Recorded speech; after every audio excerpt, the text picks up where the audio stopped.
One of the things I use is a 10 stride test. Now, the 10 stride test is to measure how far the athlete can push their hips down the track in 10 steps from the starting position of your choice. You can use a block position, 3-point start, push-up start, whatever you want, but just make sure that the athlete uses that same starting position throughout the entire year whenever you use the 10 stride test.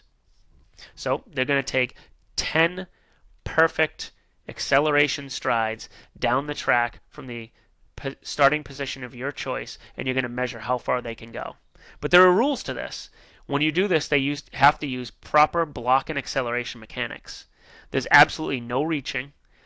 Once mechanics break down, the attempt does not count. I am an absolute stickler for this.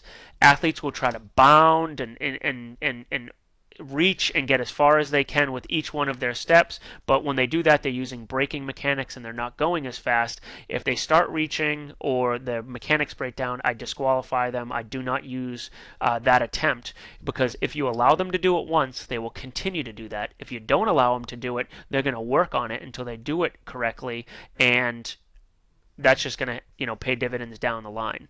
So you have to be a stickler for the rules here. And then you don't want to compare athletes to one another. You don't want to compare two people, because then they're going to get very competitive, and they're more likely to start bounding, overbounding, overstriding, and that's not something that you want. What we want to do is we want to compare what they did on day one to how they're improving on the second time they do the 10 stride test, the third time they do it, the fourth time they do it. So it's really to compare the athlete to themselves each time they do it, not to compare themselves to other athletes.